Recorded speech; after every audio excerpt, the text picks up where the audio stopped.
Plum blossoms are everywhere falling from the sky.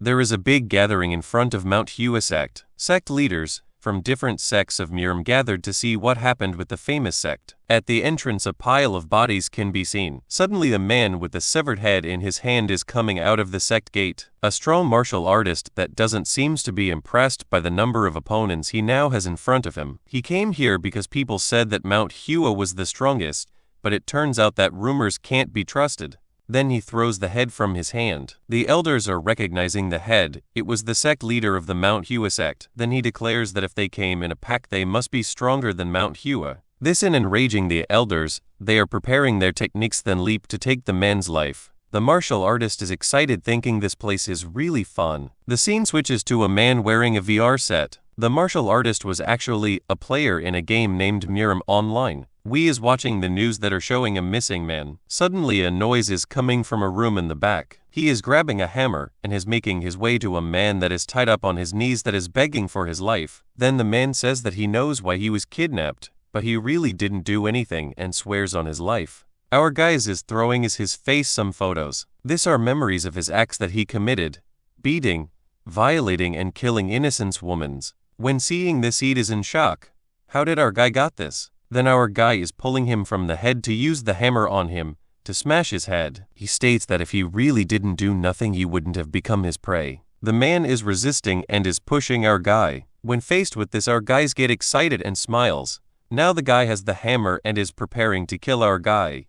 But he is used to being a hunter. He dodges the attack with ease and he delivers a punch straight to the liver. Then he follows with a knee to his face, which is the last nail in the coffin. Realizing the gap in power he tries to run, crawling like a bug on the ground shouting, "Get away from me." Suddenly he is raising his head and is faced with his mummified victims. Most humans are herbivores. Among the carnivore minority they attack, hunt and devour those weaker than themselves. And as for our main character, he is the one who hunts those carnivores. He is the hunter. The door of the room is suddenly smashed and the room is filled with police. A policeman states that our guy is under arrest for suspicion of kidnapping, false imprisonment, and murder. Our guy thinks this is similar to what he faced in the game. He is alone again versus so many people. He states that this man killed a total of 6 women and described what he did to them. He said that these type of men are animals. They're carnivores that hunt ordinary people every day. He is just the hunter who preys on them. Then he states that the one that needs to be shot is these men, not him. The policeman states that all he is seeing is a psychopathic murderer who kidnaps and kills people. Our guy states that talking to a cop won't do anything, then he takes the matter into his own hands again. The policeman shouts at him to stop, but is too late. Our guy swings his hammer and is smashing the head of the killer. At the same time the policeman fired the gun. As the bullet approaches he thinks that if he gets another chance at life he hopes it's filled with beasts he can kill to his heart's content.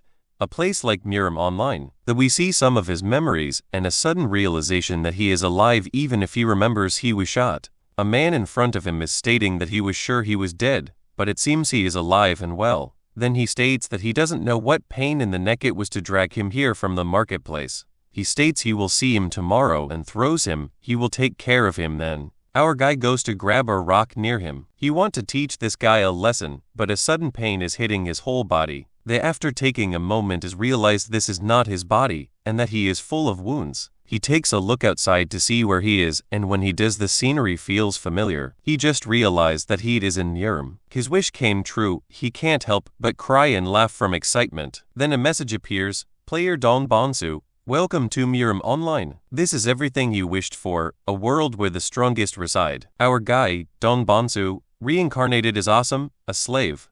Awesome was doing his daily duties when a guy suddenly kicks the door. He looks at Awesome, orders him to follow him right this moment for a job he needs to do. Awesome says he didn't finish cleaning the stables yet, but the man grabs him and says that he is not asking, he is ordering. He is only an orphan that can barely speak. He should be grateful that the Danri clan is feeding him. The scene changes to a local market. Awesome and a big guy are coming towards the shop. The shop owner is mentioning that this job is hard for only the 2 of them. They need to move the pile of swords next to him, and for 2 people this is a really hard job. Then the big guy laughs and says that he brought a perfectly good horse to use for the job and throws Awesome on the ground in front of the shop owner. Then he asks what is he doing. He needs to get up and start moving these weapons now. He then remembers he had some plans for the day and leaves. The shop owner looks at Awesome and feels bad for the kid. He started moving the swords that are really heavy but also really sharp. The sack he was using gets punctured and ripped by the swords. He carefully gathers them,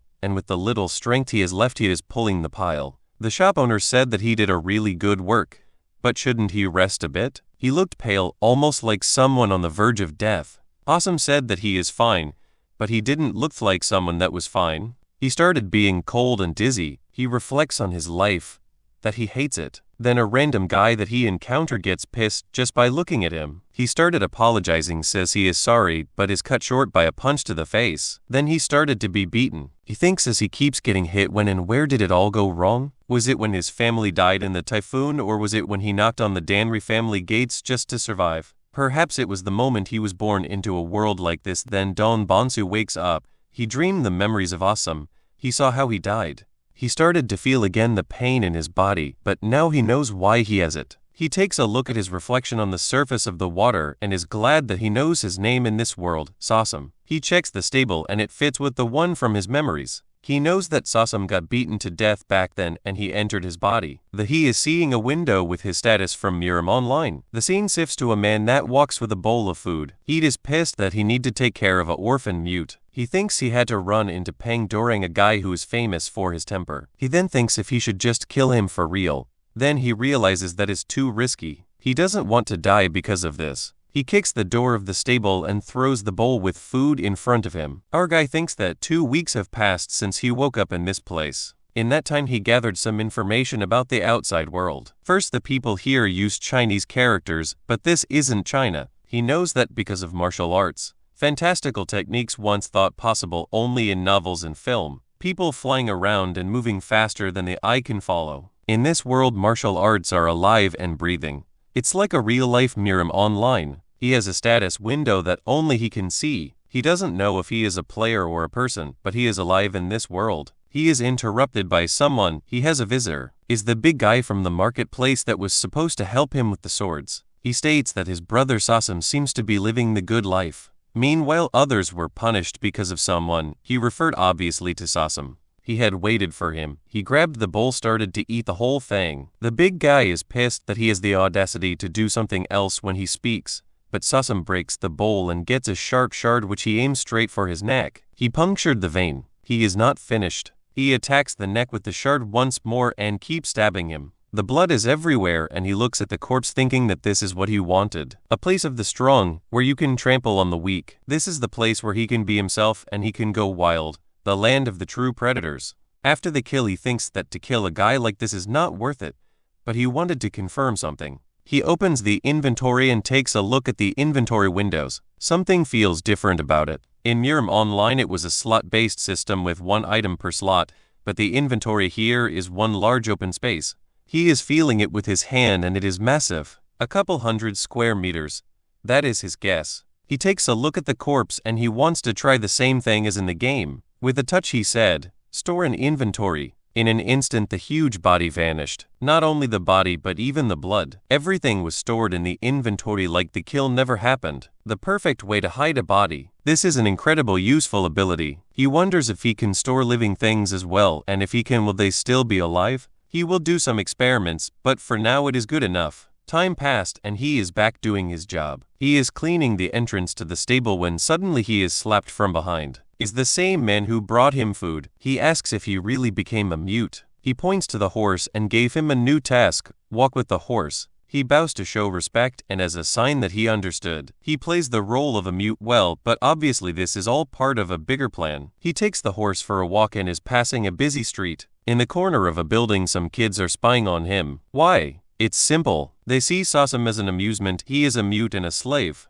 They throw rocks at him, but the Sasam they once knew is no more. Our guy is looking at them with bloodlust for a second. Of course the kids are terrified. They can't believe it. Then he snaps back into the obedient Sasam that he needs to be. Ma Chil is heading to do his job. He needs to clean the weapons. He thinks that Domno hasn't shown his face in days. Maybe he is dead somewhere. When he arrives at the place, Sasam is there already. He is surprised by this and asks why is he coming out of there. Then a big surprise follows. He already cleaned all the weapons for him. He is shocked the mute did this for him. Our guy shakes his head in affirmation. Then he follows with a bag full of coins. When Machil sees this, he is overjoyed. The mute finally learned the way of the world. He takes the bag of money and tells Sasam that he is going to have fun today. He tells him to keep this up. Our guy is looking at him. His plan is already in motion. We see Machil heading to the Phoenix Tavern. This is a place where men go to relax and enjoy the company of a good woman. He thinks he will choose ch1-17 today. She is the most beautiful from all the tavern girls. The guy at the entrance greets him politely after he receives the bag full of money and invites him inside. We see Machil waiting in a room inside the tavern for the girl he ordered. ch1-17 enters the room and he is stunned. She can't be compared with any of the girls from here. She is a true beauty. She starts to pour him a drink and he agrees really cheerfully. Little does he know that behind him, from a crack in the wall, they are spied by our guy. He is about to make his move. This is how his plan started. After Machil arrived, we see the owner being happy about the money he just received when our guy arrives at the Phoenix Tavern. The owner greets him, but after a closer look he realized this is Sasam, the mute. He scolds him that he is so stupid he doesn't even knows where he is. Instead of responding to the provocation, Sasam plays the foul and just presents a bag full of money. He asks for the company of a girl as well. The owner checks the money to see if they are real, and when he confirmed this, he puts the same fake smile on his face. He welcomes Sasam again and sends him inside. Getting back to Machil, he just finished his business when our guy, Don Bonsu, is already behind him in the same room. Like an assassin, slowly and quietly he gets so close to Machil that he can grab him. After getting in position, he is using the bandages on his hands to choke Machil from behind. Machil is defenseless, and our guy pulls like crazy to finish the job as fast as possible. He struggles, but not enough. He didn't even had time to make noise. It was so quick. Dong Bonsu is thrilled that already got his second victim. As the life in Machil's eyes is fading away, for Dong Bonsu the eyes are filled with bloodlust. The psychopath got unleashed into this world not long ago, but he already started his killing spree. He then takes a look at the girl from the bed. She is sleeping, not knowing what has happened in the room. He looks at her and he knows she is an herbivore. She has neither the will or the strength to protect herself. He left her alone. Afterwards, we see Don Bonsu standing in front of a plank wall with some of them missing. This is how he got inside the room. When he was spying from the room next door, he used the new trick he learned, the inventory, to store some of the planks. As he thinks what to do with the body of Machil, he takes a look at his status. He gained experience, like he had expected. Killing people in this world gives him experience points, and with enough points he can level up and therefore be stronger. Being the strongest makes the hunting more fun, but also easier, and if hunting becomes easier, he levels up faster. He can become infinitely strong. He thinks of what to do with the body and he got an idea. In front of the room, the owner is guarding the door. A female arrives in a rush in front of him. She asks if the client is inside, and after she received the confirmation from the owner, she is rushing inside. The owner thinks that Machil takes a lot of time. What can he do for that long? There are also other clients that are waiting. He decides to knock on the door and is asking Machil what is taking so long. He is met with silence. When this happens, he is enraged and opens the door immediately. In the room, he sees the girl terrified of what was in front of her. He takes a look in front of her and falls on the floor because of the shock. In front of both, Machil's body hangs lifeless. The Danri clan is the most prominent clan in Anhui region. Recently, a new case landed on the Black Crow squad, which is part of the Danri clan. The leader of the squad is Gi Dihyo. We see him reading the case. Over the past few months, almost 100 people have taken their own lives. There have always been suicides, but it was 1 or 2 a month at most. He thinks something is strange. He asks for the first victim and where did this case happen. When he hears it was at the Phoenix Tavern, he decides to go and investigate. He wants to see it for himself. He is taken into the room where they found Machil. He looks around every corner to catch even a hint of what might happen. He wonders if this is not a suicide. How did the culprit got into the room to kill Machil? He is searching every nook and cranny. There's no way for a culprit to enter without being seen. In that case, he deducts that the only possibility remains with the plank wall. He checks the logs and states that none of the logs have been removed. He asks the owner if there was anyone in the room next door when Machil died. The answer is yes. The owner also mentions that he had a guest in that room and that he arrived around the same time as Machil. He asked who was it. Then he gets the name, Sasam of the Danri clan. Meanwhile, Sasam is walking the horse again. He is looking at his status window and thinks that the experience he got from killing the man the other day was greater than the ones he killed before, maybe because the man was a martial artist. His thoughts are interrupted by someone shouting at him, "Sasam, you got handsome." It's been a while. He needs to greet his elders when he sees them. The street thug pulls him by the hair into a dark alley. Our guy thinks that no matter how much of a loser Sasam was, he's still a member of the clan. Did he really live his life getting pushed around by scum like this? He thinks that he can kill all of them, but the scene will be hard to cover. It's too risky. He will endure a beating and get rid of them later. Before Sasam gets punched by one of the thugs, a voice from the alley orders him to stop. He also mentioned that he ordered them to bring him nicely. The name of the guy is Jangho, and he really likes the horse Sasam is taking care of. He says that his leader from the dark society is a man who goes crazy for horses, so he was thinking of presenting his horse to him as a gift. He asks Sasam what he thinks about it, then he grins. He is showing blatant killing intent in front of Sasam. Our guy knows that he plans to kill him and take the horse, so he asks why did he bother with asking. Then he strikes with a punch to the neck, but that's a trick. As he punches, he opens the inventory and he takes out a sword straight in his neck. He dies without even knowing how he died. Our guy is pulling the sword from his neck when suddenly a big flash of light happens in the dark alley, followed by an explosion. Then a system message appears. Congratulations on leveling up. He promoted from level 1 to level 2. He exudes a red aura and is walking to kill the street thugs next to not leave any witnesses. One of the thugs compares him with a demon. He shouts so everyone runs, but we know no one can escape. He is just getting started. The street thug is running on the alley for his life. He is scared, but he knows that getting out of the alley is the only chance for him to survive. Suddenly his leg is severed. He thinks this is the place where he dies, and more than that, he is gonna be killed by a cripple.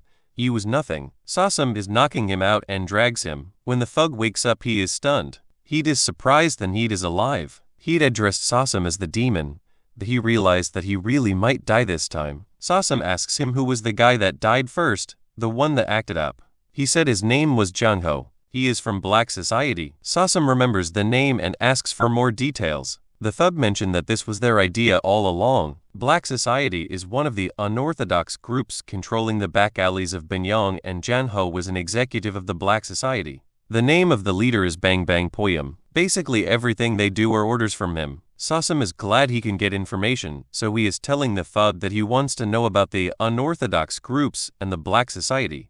If the information is useful, he will let him leave. The thug is glad to hear that and starts telling Sasam everything he knows. Then he is killed by the same Sasam. He can't afford any loose ends. He stores the body into the inventory. He thinks about the important information he got. Now he has new hunting targets that fall between martial artists and civilians. The perfect way to gain experience for him at the moment. He also thinks that leveling up healed the whole body. With this newfound skill, he can take some extra risks. The downside is the light. He remembers it was too bright and it's highly likely to invite danger. He is a hunter and he needs to hide among prey. He must appear ordinary. Only then can one become the best hunter. Leveling up must be done when a hunt ends or in a place where only prey exists. He needs to get stronger fast. Back at the stable, Sasam is checking his status window. After leveling up to level 2, an error window popped up. He is an entity that shouldn't exist here in Murim Online. He ignores the message and he looks how his status changed. He wants to see how many skills he got. When the window for skills opens, he is surprised by their large number. The skills are as follow: slash level 1, thrust level 1, block level 1, throw level 1, and spirit eye level 1. All of them are passive, and he has 0% proficiency with all of them. He knows almost all of the skills.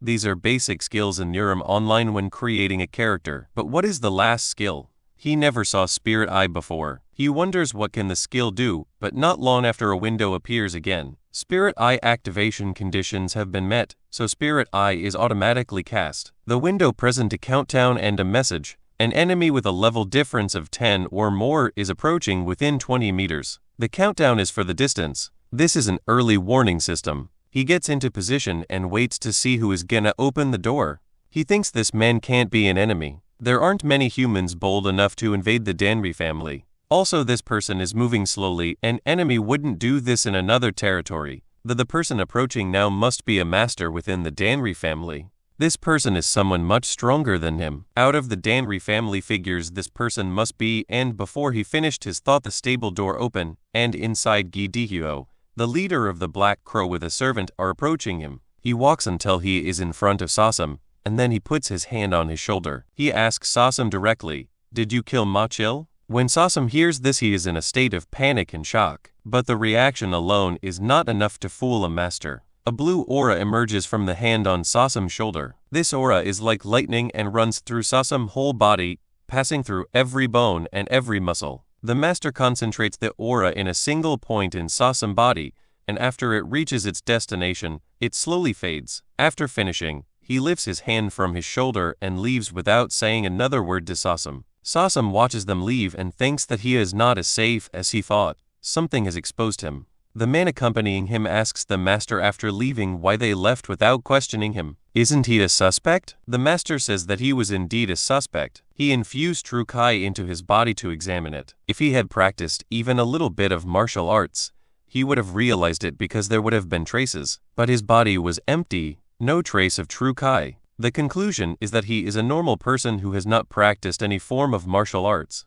Now without a suspect, he worries about the suicide epidemic, thinking that he can't stop it. Contrary to Gi Dihyo's worries, the suicide epidemic disappeared from Banyang. Instead, a new killing wind began below in Banyang. On a rainy evening, in a bar, people were discussing the new news circulating in the area. A man asks another if he heard the story. The story of the nameless hero. Of course he heard. He should be called Lord Nameless Hero. He slaughters all unorthodox factions. He killed until now the White Tiger Unit and the Red Wolf Gate. All of them have been eliminated. But isn't there still one place left? The Black Society. If those guys here, it won't be pretty. Those guys are next too. Our mighty Lord Nameless Hero will soon crush those bastards too. After listening to their discussion, a man dressed in black is leaving the bar. This is our guy. He has something he needs to take care of. The Black Society is next on his list. Rain pours relentlessly over tiled rooftops and wooden gates. Two guards stand at the entrance,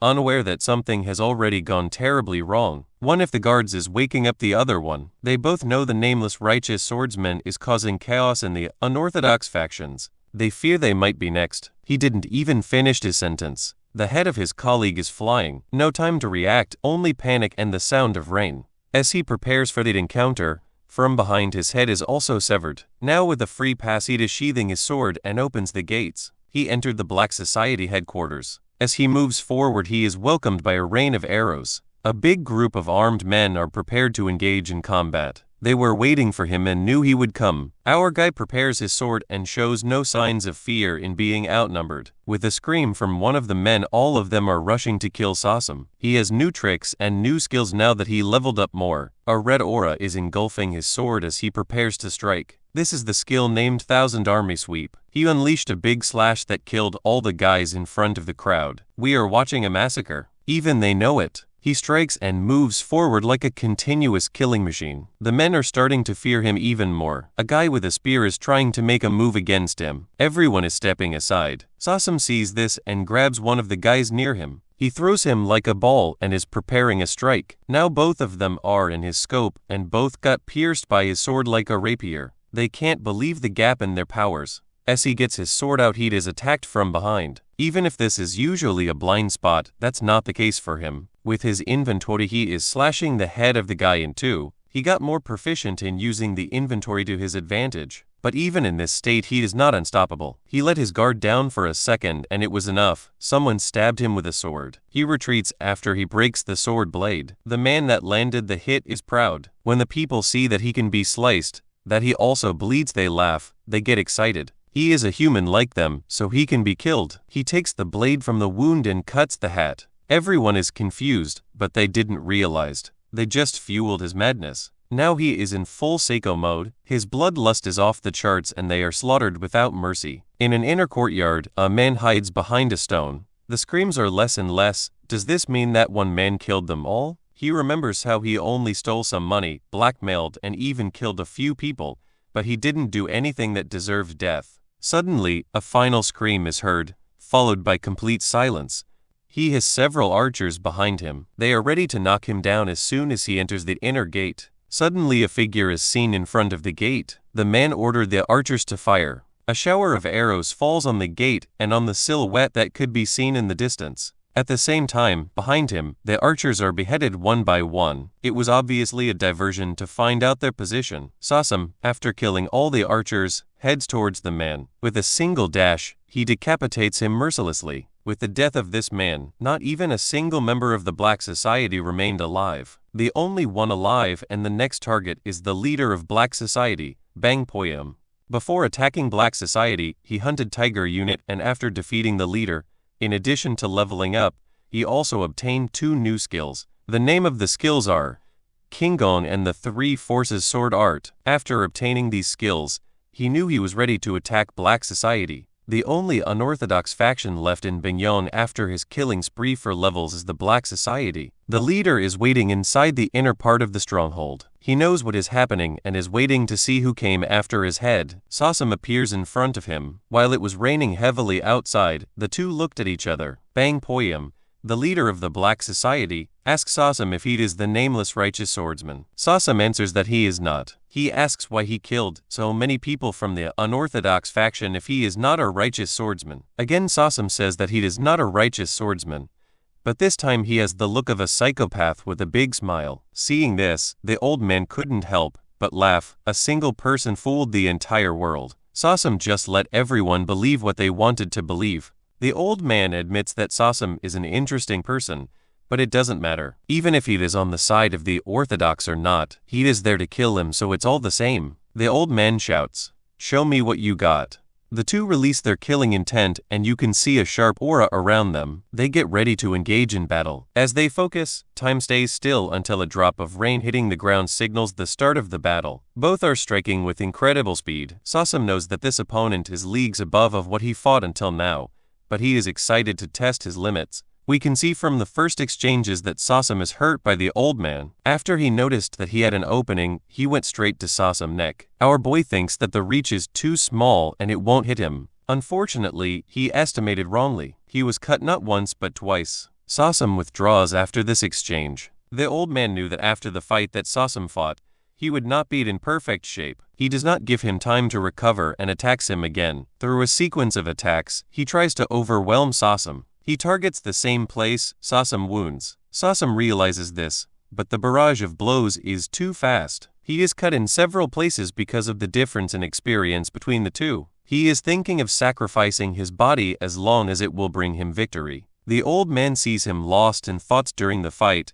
which makes him even more aggressive. Even if Sasam blocked the blow, he did not escape. He fell into his trap. The sword was actually a whip sword. In a second, he wraps his sword around his arm and without any hesitation he cuts it off. He doesn't just have experience, he also has hidden aces up his sleeve. Sasam urgently tries to create distance between them. He uses his new skill, Kingong, and propels the old man into the nearest building with a devastating blow. The technique was strong, but the wounds suffered by Sasam are just as great. He doesn't have time to catch his breath because he is surrounded by the old man's aura. His most powerful technique has just been unleashed by the old man. Sasam is in shock. In front of him there is a gigantic snake. It is the old man's sword that took the form of this snake. The old man wore his armor under his clothes. This was another ace up his sleeve. The old man says that he has seen everything Sasam had to show, so he is preparing to kill him. Waving his sword that carries his QI with incredible power, he declares to Sasam that now is his time to die. We see the sword in the shape of the snake heading toward Sasam. The attack heads toward Sasam, but he has a plan. With a kick, he raises a cloud of dust so he won't be seen. The attack lands, but the old man is furious because Sasam is hiding. He says he's hiding for nothing and feels his attack connect with the target. He has a moment of joy when he sees a silhouette stabbed by his attack in the cloud of dust. Once the dust clears, he realizes that he has actually stabbed someone else. Suddenly, he is very confused. Where is Sasam? He is in the air, preparing a surprise attack. The old man sees him, but it is too late. He uses one of his 2 new skills, the 3 Forces Sword Art, but this time, the second form. This attack is called Core Striking Slash. With breathtaking speed, he rushes to stab the old man. Upon contact, Sasam realizes that the old man has managed to react. He blocks the attack with his hand to prevent a fatal wound aimed at his heart. It seems that the fight is not over yet. The old man withdraws his whip sword and aims at Sasam's neck. He opens his inventory and, to the old man's surprise, corpses begin to appear in front of him. They absorb the full impact of his blow. The old man catches his breath and checks the wound on his chest. He looks around and sees only the corpses he has cut to pieces. Seeing this trick of Sasam, he gets angry and yells at him. How can he use corpses in a fight between two martial artists? He's completely insane. An arrow aimed at the old man hits him right in the hilt of his sword. The old man yells to stop these dirty tricks, but again an arrow is aimed, this time at his face. The arrow scratches him a little, but at the same time he wonders if somehow in this fight he has become the prey. How did he end up being hunted? Before he could even finish his thought, Sasam rushed towards him. Bang Poyum furiously attacked him instinctively, but fell into the same trap again. He cut off Sasam's arm, which he had severed not long ago. He is in shock when he realizes he has lost again, but from behind him, a sword pierces his chest. Sasam is behind him, and this time the wound is fatal. He pulls his sword out of the old man's chest, blood gushing out and mixing with the raindrops. Now Sasam has managed to kill every unorthodox member in the Banyan region. Sasam whispers to him that this is the natural law of nature. The strong destroy the weak, no reason needed. We see the inner courtyard where the fight took place. Suddenly a bright light appears. Sasam has risen another level. He wipes his sword victoriously and thinks about the future. It is time to hunt for stronger, harder prey. It is time to go to Murim's Jianhu. In another location during the same storm, in an isolated sect in the mountains, a secret meeting is taking place. An imposing figure asks, "How long until the Orthodox demonic war?" One of the men replies that there are 2 years left. The black man orders the man named Gwenwoon to slowly begin preparations for the grand plan. He orders the execution of the first stratagem. The next day, Sasam is walking his horse down the street. He overhears a conversation between two people sitting at a bar. We'll call them Man 1 and Man 2. Man 1 asks Man 2, "Have you heard the news? The nameless swordsman has finally destroyed the black society." Man 2 says, "Don't even get me started. No one knows how to react to this news." Man 1 replies, "Shouldn't we call him a hero now?" A third man joins the conversation. He says he's not so sure about calling him a hero. Even if he is a hero, is it okay to kill people like that? Man 1 replies, "Keep your mouth shut so no one hears you. Think about what those people have done so far, and chewing them alive wouldn't be enough for what they've done." Man 3 isn't convinced, saying, but still Man 2 chimes in, saying that neither the government nor the Orthodox group came to their aid, nor did they ever care about them. Man 3 contemplates, then hesitantly agrees. If it weren't for the nameless swordsman, who would have intervened for people like us? Man 1 is very happy and gets up from the table and starts shouting, "Long live the nameless swordsman for ridding the region of the unorthodox." Everyone starts to agree and shout in turn. Suddenly, the whole street is filled with the cry, "Long live the nameless swordsman." Sasam hears this and decides it's time to leave this place. Sasam arrives at the Danri clan and approaches the stable when suddenly a message appears that an enemy with a level difference of 10 or more is approaching within 20 meters. He thinks that if Spirit EYE is activated, it's clear who it is. Without hesitation, he enters the stable with his horse. Inside, 2 people are waiting for him. One is Black Crow unit leader Gi Dihyo, and next to him is the leader of the Danri clan, the heavenly flying demon sword Danri Chenwu. Sasam wonders why they are here. The clan leader approaches the horse and says it is time to say goodbye. Sasam looks at his feet and he levitates. The leader continues and says that on the next full moon, the daughter of the Nambung clan leader is getting married. Gi Dihyo asks if it is okay to send his horse as a gift in that case. The leader of the Danri clan replies that he is sure. If he could send one of his children to the Namgung clan, he would send more than that. It seems that he wants to marry one of his children into the Namgung clan. He says it is easier to cross 2 lugs than 1. Gi Dihyo says he may not accept any of the gifts. The leader says that is why he called him. He does not care what methods he uses, as long as it happens. He feels pressure from the leader and accepts without opposition. The leader tells him that he will leave tomorrow, and when he leaves, he should take Sasam with him, as he needs to take care of the horse. He understands and greets the patriarch respectfully, then glances at Sasam. The next day, a crowd of people gather ready to leave. Among them is Sasam. He wonders what he should do to learn true martial arts, not just skills. He tried to recreate the martial arts he saw, but they were only imitations. The worst option is to learn from a secret manual, and the best option is to learn from a master. But becoming someone's disciple is very difficult. He is already 18 years old and has heard that it is not easy to learn at his age. The situation is to his advantage because he has just arrived at the Namgung clan. It is one of the 5 great clans of the Central Plains. He will surely find a way here with the powerful prey. The entire Black Crow unit is assembled. Their leader asks who is missing. One of his men replies that everyone has gathered except for the young master and the young lady. He tells everyone that Danri gang he is probably at a tavern and Danri Hui hates traveling in large groups, so she will come later. After that, he exclaims, "Let's go." They set off, and after a while, the leader signals to stop. There is a commotion coming from a building in front of them. He seems upset and exclaims,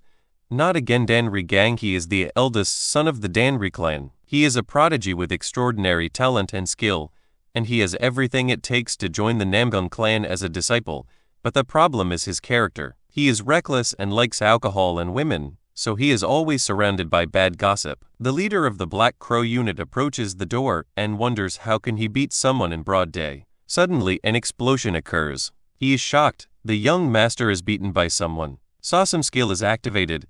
An enemy with a level difference of 10 or more is approaching within 20 meters. The young master curses the one who beats him, but he doesn't get to finish because he is stopped by another blow. Everyone is speechless, both the leader of the Black Crow unit and Sawsome. Sawsome says that this is a master, and not just any master. He is one with extraordinary powers unlike anything he has ever seen before. The master has his foot on the mouth of the eldest son of the Danri clan. Seeing this, the leader of the Black Crow unit yells at the master to stop. This irritates the master, who looks at him and says, "Who are you?" He then exerts so much pressure that everyone around him feels it. Gidihiro introduces himself as the leader of the Black Crow unit of the Danri clan, and the person he is now tormenting is the young master of the Danri clan. He continues by saying that if he doesn't take his foot off his face right now, he won't hesitate. The crowd behind him prepares for battle, but Sawsome thinks to himself, the boss doesn't know who he's dealing with. A man unknown to the leader of the Black Crow unit, who knows everything about Anhui Murim, is clearly a master with extraordinary power from outside. With the people he has here now, he will never win, but he will not die either. A lion will never attack with full force just to kill an insect. At the same time, we see the master indifferently picking his ear, saying he has never heard of the Danri clan. What is that? Something to eat? When Gidihio hears this, he becomes enraged and says that he cannot tolerate anyone mocking the name of the Danri clan. The master continues by saying that he is not sure whether the Danri clan is something to be eaten or something to be trampled on. Seeing the master's attitude, Gidihio sheathes his sword and mobilizes his troops. He orders all members of the Black Crow unit to rescue the young master. Everyone prepares to attack and heads towards the master. The master raises his hand towards the crowd and, with a single finger, releases a large amount of kai. He propelled with his power a needle that was aimed directly at Gidihio. And not just at him, we see how a needle is stuck in the forehead of each soldier. As he falls to the ground, Gidihio realizes who he is dealing with. The one in front of him is the soul-chasing flying butterfly. From the ground, he tries to address him, and the master says that for a country worker, it seems that his eyes have not yet completely rotted away. He introduces himself and says that he is the soul-chasing poison hand Tangwu. In Murim, there are 20 most powerful people. 2 are gods, 3 are monsters, 5 are pinnacles, and 10 are the greats. The supreme master of the Tang clan in Sichuan and one of the 10 greats is soul-chasing hand Tangwu. Those who offend him, even in death, cannot escape his poison. Sawsome looks at one of the 20 masters of Murim. He thinks what a big incident this is for the Danri clan. If someone of Tang Wu's stature has been offended, the Danri clan may disappear. He wonders how this confrontation will end. Suddenly, a woman approaches Tang Wu and calls him grandfather. She continues by telling him to forget what happened. They are from the countryside and don't know much, so be forgiving. He looks at her and suddenly his face brightens and he replies that it is a very good decision. Tang Wu says that this was a lesson for this young man to learn how vast the world is and how insignificant he actually is. A descendant of the Orthodox faction who drinks and causes trouble in the morning. With his temper, he would have cut off at least one hand, but because he is a child of the Orthodox faction, he cannot do so. He tells Gidihio that when he wakes up, he should tell him to stop randomly hitting on women because he won't live long. He asks him if he understands. Gidihio thanks him for his mercy. Tang Wu raises 2 fingers, and all the needles from each person's forehead come flying toward him. He tells his granddaughter that he is leaving, but something catches his attention. He looks directly at Sawsome. The two look at each other. The master tells his niece to wait for him for a moment, then starts to approach Sasam. Sasam is scared and wonders why. After looking him over closely, he says he has something to ask him. Sasam wonders what he wants from him. The question is simple. What is your name? Sasam freezes, saying nothing. The master becomes slightly irritated and says, I asked you your name. The master waits for Sasam to respond, but the man from the Danri clan intervenes, saying that the boy takes care of the horses and cannot speak. The master asks directly, is he mute? Sasam feels evaluated by his gaze, as if he were something precious. He realizes that if he treats him as if he were a treasure, this is an opportunity for him. Finally, he can escape his identity as Sasam, the horsekeeper. The master takes his hand and uses his kai to inspect Sasam's body. He smiles from ear to ear, looking delighted. He turns to Gidihio to ask for more information. What is the boy's role in their journey? He replies that Sasam's role is to take care of the horse, which is to be given to the Namgung clan as a wedding gift. The old man says that then there should be no problem if he takes the boy, right? But Gidihio replies that without him, no one can control the horse. The master thinks about it and says that they will accompany him until they reach their destination, after which he will take the boy. If there are any problems, he can speak to the Namgung clan personally without any problem. If necessary, he will write a letter to his leader along with monetary compensation. Is that sufficient? Of course, Gidihio is speechless. He knows he cannot oppose the master. He accepts, saying that he was going to be given away with the horse anyway. He is extremely happy that things have been resolved and the agreement has been made. Gidihio orders his troops to follow him to the Namgung clan, and for someone to take the young master to the infirmary, and so they all set off. Once there, we see Sasam resting in the stable where the horse is kept. His control over the inventory is even better than in the past. Now he can make every grain of sand disappear, but he has discovered another function. Anything that enters his body can be instantly transported with the inventory. It is as if he possesses a divine art. Suddenly someone approaches. It is the master's granddaughter, who has come on the master's orders to bring Sasam to him. She tells him to follow her. The two arrive in front of a room where Tang Wu is waiting. Tang Wu tells Sasam to sit on the platform with his legs crossed. Sasam does as he is told. After that, the master tells him to undress, and Sasam begins to take off his clothes. The old man is pleased, saying that Sasam has a well-built body. He takes a box out of his coat and says that what he is holding in his hand are Dragon Phoenix golden needles. Seeing the box, his granddaughter is shocked that he wants to use them. The master tells Sasam that he has discovered potential in him,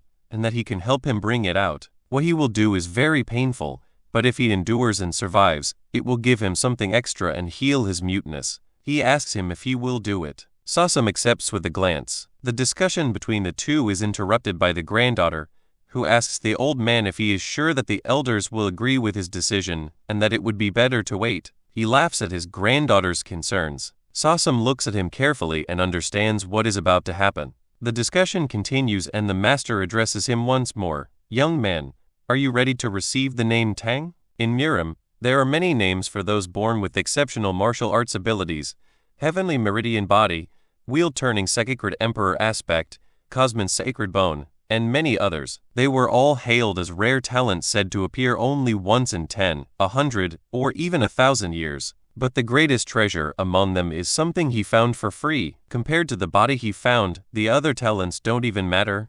It's something unheard of in the history of Murim. A body without meridians. There is nothing, as if he is not a human being. If there are no paths, then whatever you do becomes a path. If he is cared for and raised properly, the master hopes to be able to restore the 10,000 flower rain, which has only survived in form for a few hundred years. If he succeeds, everyone will bow their heads to the power of the Tang family. The future of the Tang family is in his hands. The master addresses Sasam again. I ask you again, do you accept the name of the Tang family? He nods affirmatively. The master continues by saying that even after completing the ritual, he will not yet be a full member. He will have to prove his worth to the elders and the head of the family in order to truly keep the name. You may die in the process. Do you still want to continue?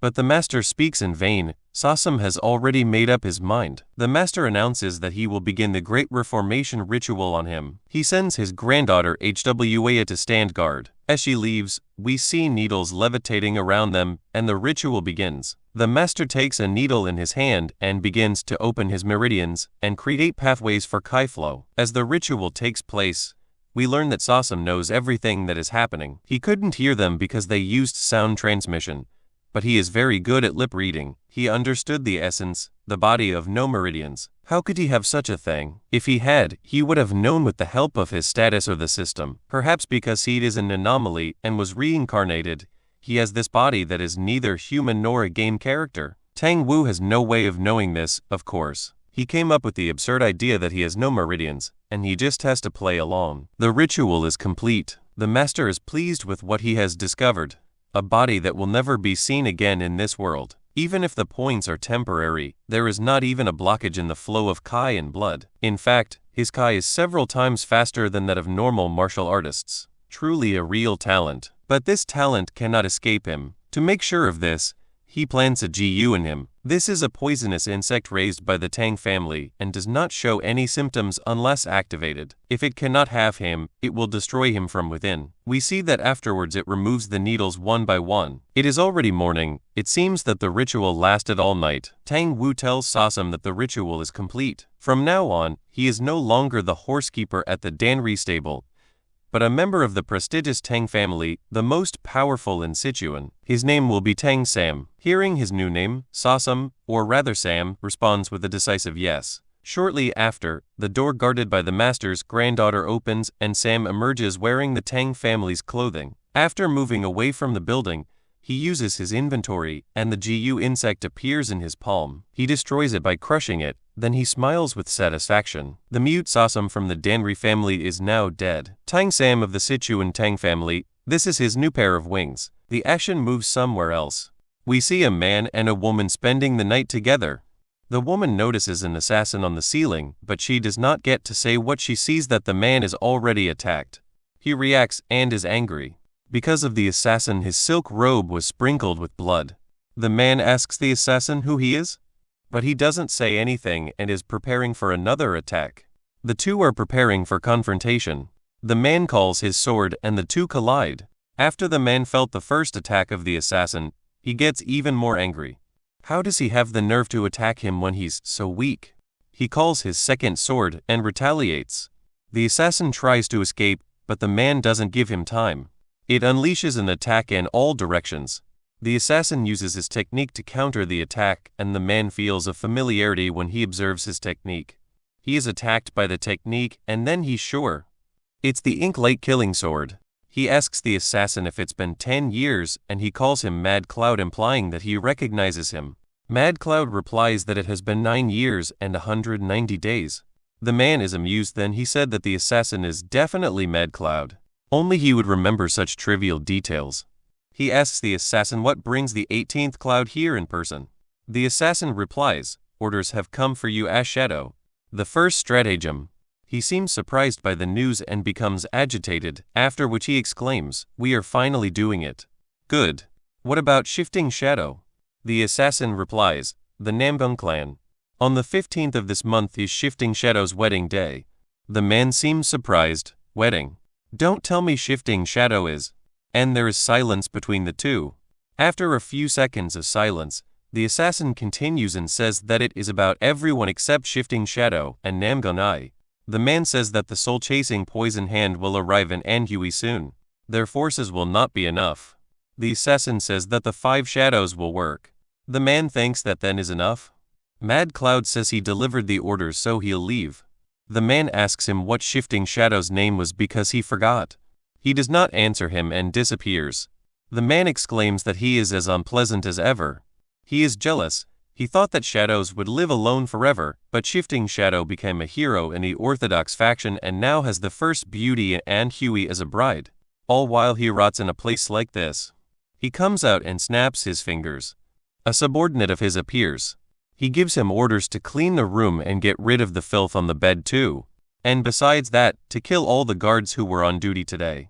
He answers, "Yes, branch leader." After that we see the view.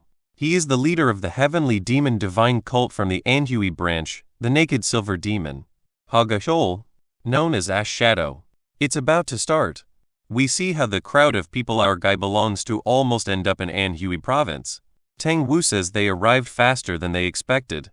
Our guy Tang Sam looks across the province and tells himself that he has arrived at the place where the Namgung clan reigns as masters. There is a cheerful atmosphere at the Namgung clan. Some beggars ask for food at the clan gates, but the guard chases them away and scolds them. From the clan gate, someone asks what is happening. He is the young master of the Namgung clan. The guard says it's just some beggars. At the sight of the young master, the world begins to speak. He's Do Hyoke. He shakes hands with the beggars and orders the guard to bring them some food. He is the future husband of the Namgung clan daughter. He traveled alone and killed the 2 demons that destroyed Jianghu for decades. Suddenly someone bumps into the 2 men that were talking. They are mad about it, but the person who bumped into them is Tang Wu. He threw one of them saying that he was in his way. We see how those from the Tang and Danri clan are making their appearance. The young man from the Namgung clan presents himself to Tang Wu. Master Tang Wu analyzes it and says that indeed, it is excellent, but that's all. It would have been ideal if they had met earlier, but their meeting today is for nothing. The young man is confused and asks him what he means by this. Tang Wu asks him if Biak is inside, and he says that the head of the clan is waiting for him inside. He offers to guide him to the King Hall. Sam noticed him and sees the message again with the level difference. It means that this young man is also very strong. Not like Tang Wu but strong. He notices that he moves all the time in the same pace without stopping. Every man has left and right asymmetry, but this guy has a perfect body. He is of the same species as him, another predator. Inside the clan, Tang Wu observes the swords of former leaders on the roof.